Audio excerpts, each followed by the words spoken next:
बिहार के इस 10,000 चुनाव ने साबित कर दिया है कि बिहार के लोगों को बिहार के विकास और रोजगार जैसी बेकार और अप्रासंगिक चीजों में कोई रुचि नहीं है। उन्हें तो बस मनोरंजन चाहिए। एक ऐसा नेता चाहिए जो कट्टा और गमछे की बात करे, उनके बिहारी पने को समझे और उनकी मजदूरों वाली पहचान को संरक्षित करे। बिहार की पहचान सिर्फ बाटी चोखा और चंपारण मटन थोड़े ही है।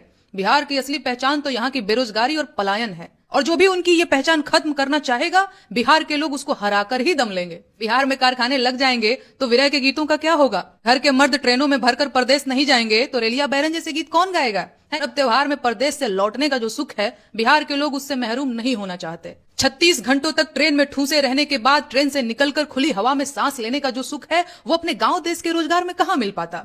इसीलिए बिहार के लोगों ने वोट चोरी, बेरोजगारी, पलायन, अपराध, महंगाई, शिक्षा, स्वास्थ्य जैसे फालतू और खोखले मुद्दों पर वोट दिया ही नहीं। अगर कोई भी बिहार वासियों की श्रमिक पहचान खत्म करना चाहेगा तो बिहार वासी उसे सबक सिखाकर ही मानेंगे। बाकी 10,000 की रकम कोई मामूली रकम तो होती नहीं है। अगले 5 साल का खर्चा तो चल ही जाएगा और 5 साल बाद दोबारा खाते में आ भी जाएगा, है कि नहीं?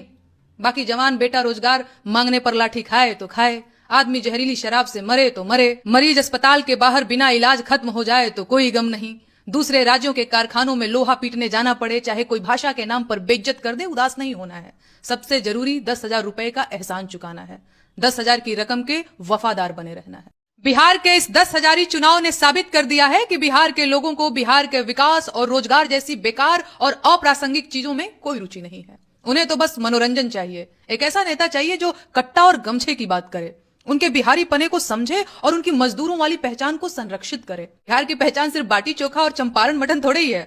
बिहार की असली पहचान तो यहाँ की बेरोजगारी और पलायन है। और जो भी उनकी ये पहचान खत्म करना चाहेगा, बिहार के लोग उसको हराकर ही दम लेंगे। बिहार में कारखाने लग जाएंगे तो विरह के गीतों का क्या होगा? घर के मर्द ट्रेनों में भरकर परदेश नहीं जाएंगे तो रेलिया बैरन जैसे गीत कौन गाएगा? अब त्योहार में परदेश से लौटने का जो सुख है, बिहार के लोग उससे महरूम नहीं होना चाहते। 36 घंटों तक ट्रेन में ठूसे रहने के बाद ट्रेन से निकलकर खुली हवा में सांस लेने का जो सुख है, वो अपने गांव देश के रोजगार में कहां मिल पाता। इसीलिए बिहार के लोगों ने वोट चोरी, बेरोजगारी, पलायन, अपराध, महंगाई, शिक्षा, स्वास्थ्य जैसे फालतू और खोखले मुद्दों पर वोट दिया ही नहीं। अगर कोई भी बिहार वासियों की श्रमिक पहचान खत्म करना चाहेगा तो बिहार वासी उसे सबक सिखाकर ही मानेंगे। बाकी 10,000 की रकम कोई मामूली रकम तो होती नहीं है। अगले 5 साल का खर्चा तो चल ही जाएगा और 5 साल बाद दोबारा खाते में आ भी जाएगा, है कि नहीं?